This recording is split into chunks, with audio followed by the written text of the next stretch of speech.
Frida, buen día, Carolina Arce la saluda, ¿cómo está? Buen día, un placer, Carolina, un placer para todos y bueno, saludos a toda tu audiencia y acá estamos en la lucha como siempre. Bueno, Frida, coméntenos acerca de sus padres, cómo se llamaban. Bueno, yo te voy a hacer una breve reseña de la historia viviente, ¿no? De lo Por que favor. pasaron mis padres. Justamente hoy se conmemora otro día más del encierro de ellos, justamente un 24 de marzo de 1976. En Leandro en Alem, mi padre era agente de la policía en el servicio de inteligencia bajo el jefe Herrera Feliciano, el cual era antiperonista. Y mi padre y mi madre eran adolescentes, pero ya padres. Por lo tanto, ellos fueron detenidos en la madrugada de hoy, en 1976, y interrumpieron en mi casa con armas. Golpearon a mi madre embarazada, a mis tres hermanitos, que eran mis tres hermanos mayores. En el caso de la que estaba embarazada era de mi mamá. Lo llevan a mi padre y a mi madre a Candelaria, a la cárcel, a los dos, por su fanatismo, por su pasión al peronismo. Bueno, ahí empieza toda la penuria, le notificaron simplemente que quedaban detenidos, no le dieron una explicación de por qué ni nada. Bueno, a mi padre lo ponen en un lugar, a mi madre en otro. La cuestión es que le empiezan a torturar, a picanear en la cárcel de Candelaria. Bueno, todos los días hacían ejecuciones y bueno, el que salía vivo y el que no, bueno, no aparecía más, desaparecía, los mataban. Ellos eran testigos de las muertes, de todas las muertes que hubo. Se escuchaban los jadeos de las madres que estaban embarazadas, cómo las violaban a las mujeres, los militares, los policías. Y mi madre fue una de esas víctimas. Y mi papá, tras esto, lo llevan a la cárcel del Chaco. Desde ahí no se supo más nada de mi padre por casi 2 años. Mis abuelos paternos son los que se hacen cargo de los hijos más grandes, de mis tres hermanas más grandes, y mi mamá queda detenida en la cárcel de Candelaria. Bueno, mi papá quedó ahí y vio morir todos sus amigos, la mayoría, muy pocos fueron los que quedaron y los que de Misiones los llevaron. Y creo que fue el único sobreviviente a Nelson, mi padre, y el señor Sicardi, los dos únicos, los otros no volvieron más. Como también fue el director de la UNAM en ese entonces también, como lo mataron. Y bueno, y mi mamá, el 28 de diciembre, empieza con una labor de parto anticipada, de las patadas que le daban y todas las cosas, cómo le sacaban los vellos púbicos con pinzas. La golpearon y le hicieron explotar los dos tímpanos, quedó hipoacúsica.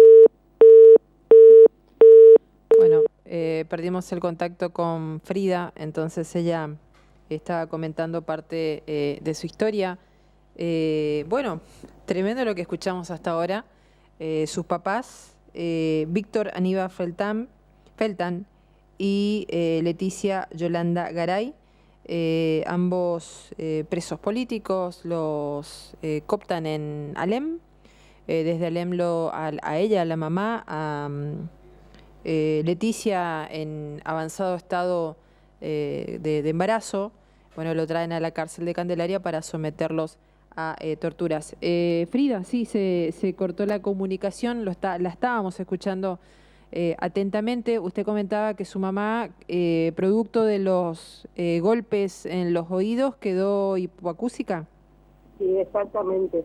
Pero mi mamá, según ella lo que nos cuenta, porque ella volvió de Candelaria, caminando de Candelaria con la bebé, que en este caso era yo, a UPA, y una persona que en ese momento circulaba por la ruta la alzó y se la llevó hasta Alem, porque ya en el estado deplorable que ya estaba.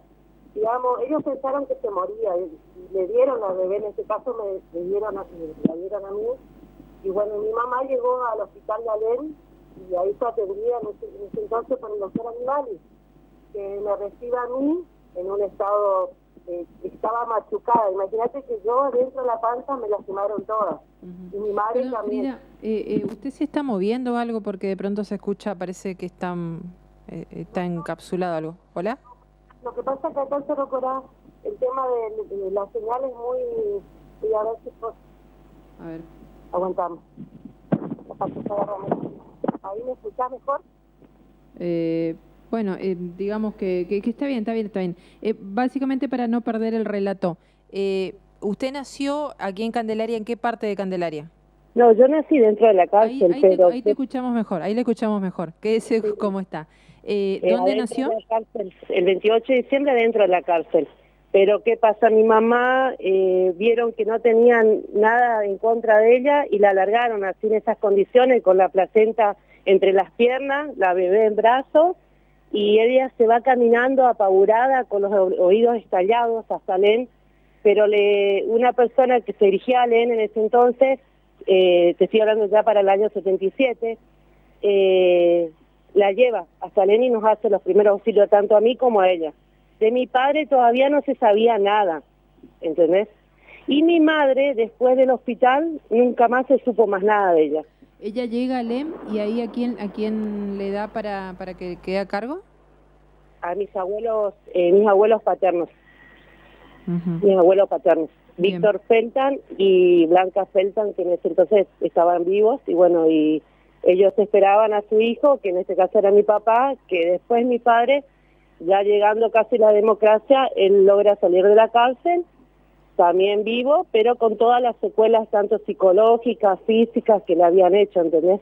Mi papá sufrió mucho el encierro, lo padeció estando en vida, porque eso no se le fue más de la cabeza. Mi papá vivía con muchos miedos, mucho temor, demasiado miedo.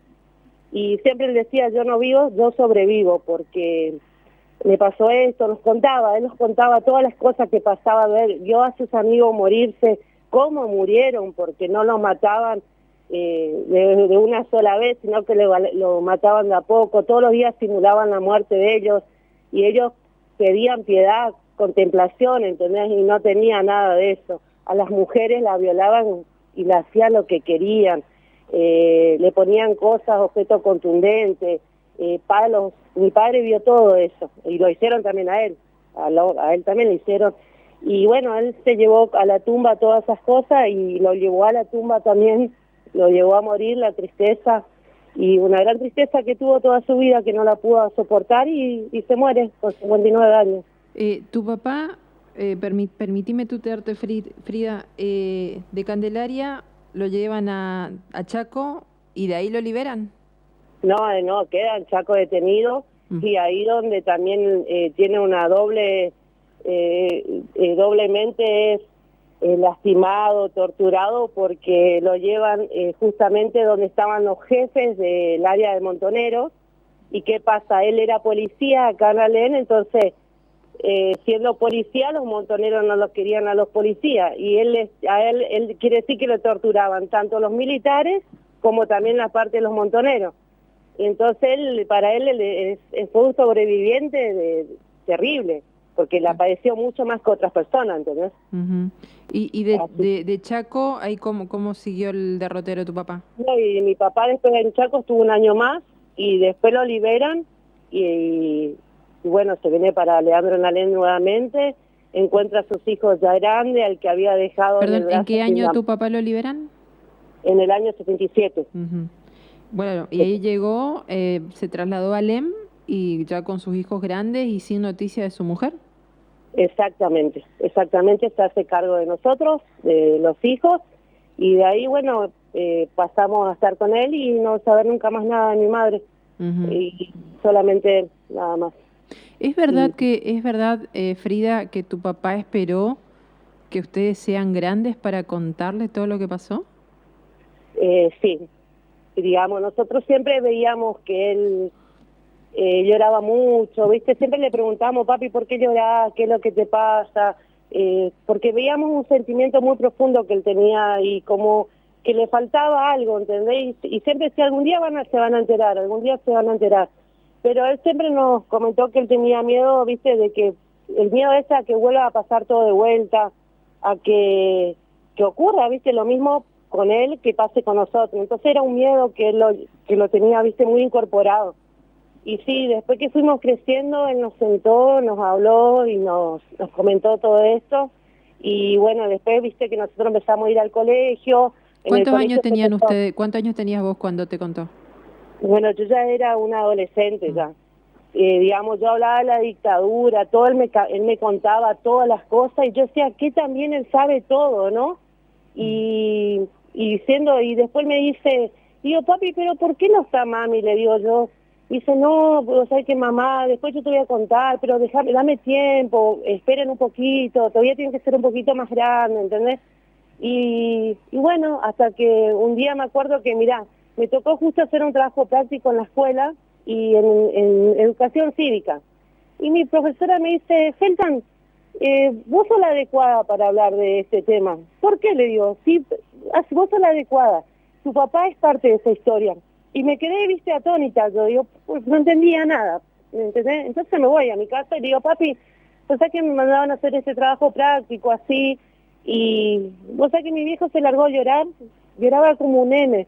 Yo decía, ¿por qué lloraba, papi? Y me dice, mira, sentate, hija, sentate. Y vos sabés que me contó todo eso.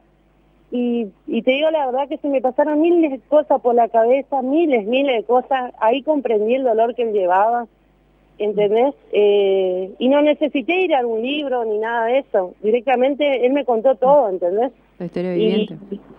Así que imagínate, nosotros los hijos, y mis hermanos también, porque el día que lo detuvieron a mi papá y a mi mamá, a mis 3 hermanos, sale corriendo los 2 más grandes con el más chiquito a UPA y se meten adentro de un pozo, porque la policía de Leandro Nanel hacía como que le iban a ejecutar a ellos. Entonces ellos van y se tiran adentro de un pozo de una vecina y estuvieron como 2 o 3 días dentro de un pozo, asustados. ¿Cuántos años tenían tus hermanos? 8, tenía Gustavo, 7 Marisol y Hernán era apenitas, era un bebé, digamos un bebé, un nenito de meses. Y tu mamá embarazada y vos en la panza. Exactamente. ¿Y cómo siguió la vida de tu papá, digamos, después de eso? ¿Se encargó de difundirlo, de hacer público lo que le pasó? ¿Cómo fue?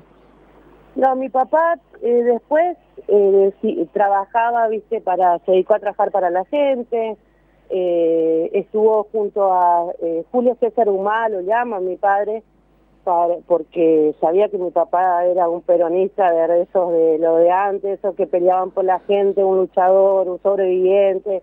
Y bueno, ahí empezó a trabajar con Humada y Humada le propone ser diputado de la provincia y él acepta, porque era muy jovencito mi papá todavía. Y fue uno de los primeros diputados más jóvenes que hubo acá ya sea en Leandro Nanel o en Misiones de esa época. Y junto a Humada siempre trabajó en todos los gobiernos de él. Y se ubicó ahí y el trabajo de él más honorable, que siempre fue luchar por el otro y justamente llevar los derechos humanos a que sean efectivos, ¿entendés? ¿Tu papá falleció, Ferida? Sí, mi papá falleció en 2012, un 28 de noviembre, y bueno, muere, yo siempre, de lo que hablamos entre hermanos, viste, papi se muere de tristeza, y bueno, se termina muriendo, no soportó, siempre dijimos la psicología lo mató a mi padre, ¿entendés? Porque él era una persona ante el público, pero en casa era un nene que lloraba todo el día, un chico que agonizaba, que no dormía, miles de cosas. ¿Cómo era cada 24 de marzo? Terrible, no quería estar en su casa. Creo que hoy eso debe tener un nombre en psicología, ¿no? Pero mi papá en esa época trataba de llevarnos a nosotros, me acuerdo, todos los 24 a un arroyo, al Salto del Moconá, en algún lugar donde él no recuerde, ¿entendés? De no estar en la casa ese día. Era como traer de vuelta a todos ahí, en ese momento. Entonces, era eso, sacarnos a nosotros de ahí, salir de ese lugar. Y bueno, y eso, te digo la verdad que eso también a nosotros los hijos, nosotros también le traspasamos esto a nuestros hijos, a los nietos de él. Entonces, para que sea que la gente no lo tome, viste, como nada, mirá, mataron 30.000 personas, mirá, desaparecieron, eran todos montoneros, eran todos una HP, hay que matarlos a todos, nada que ver, eran chicos, la mayoría eran todos jóvenes, profesores, gente que estudiaba, gente de familia, no eran asesinos, no era nada de eso. Hay una equivocación total con respecto a eso, ¿entendés? ¿Qué te pasa, Frida, cuando escuchás la frase ojalá que vuelvan los militares o acá hace falta los militares? Sinceramente, me da mucho miedo y me paraliza, porque la gente no sabe ni siquiera, porque no estuvieron, no vivieron ese momento, pero los que vivimos la historia junto a nuestros padres, creo que, o simplemente que vengan y pregúntenos a nosotros y le mostremos algunas cosas de lo que hacen los militares, yo creo que ellos esa palabra no se dirían o no pedirían que los militares vuelvan, y menos con ese tipo de gente que estaban, ¿entendés? Porque eran genocidas, hicieron lo mismo que hizo Hitler, pero con la misma raza que hicieron los argentinos, ¿entendés? Así que desde mi punto de vista no desearía jamás ni para mis hijos, ni para ninguna persona, ningún argentino, ni ningún extranjero, ni nada, el tema de los militares, no. ¿Entendés? Yo creo que la democracia es democracia, obviamente que hay que respetar, hay que tener los derechos y también nosotros tenemos obligaciones, pero de ahí a eso no, porque el genocidio, la muerte, no saber dónde están tus padres, no saben el dolor que ellos se producen, porque eso va, viste, transmitiéndote, porque nosotros quedamos con un vacío, a nosotros nos falta nuestra mamá ahora, ¿entendés? Y nos falta una parte de la historia. Bueno, Frida, la verdad que es muy crudo tu relato, muy específico, muy esclarecedor. Y un poco lo que hablábamos ayer, ¿no? Cuando estábamos organizando la nota, es una buena oportunidad para a 47 años, ¿no?, del inicio del gobierno de facto, que las nuevas generaciones sepan de qué estamos hablando y qué mejor que escucharlo de una persona que, bueno, directamente afectada. Muchas gracias por tu tiempo y bueno, quedamos en contacto, estamos a disposición para lo que necesites. Muchas gracias a todos y bueno, y que la democracia continúe y que apoyemos a todos los gobiernos, sea quien sea, pero democrático, siempre es. Así que un abrazo para todos y bueno, y a todas las familiares de los desaparecidos, que todavía no saben nada de ellos, y bueno, y aquellos que murieron y nunca más. Frida, nunca más. Una última cuestión, ¿volviste a Candelaria? Suelo ir, pero nunca quise acercarme a la cárcel ni nada, no puedo, no logro. Intenté varias veces y lo mismo me ha pasado al Chaco, fui con el colegio cuando éramos adolescentes y no pude llegar. Así que no creo que lo logre porque sé que ahí hay una parte de la tortura que le hicieron a mis padres y no creo que soporte, ¿entendés? Soy muy sentimental y no creo que logre soportar eso. Gracias, Frida, que tengas buenos días. Gracias a ustedes, muchas gracias. Chau.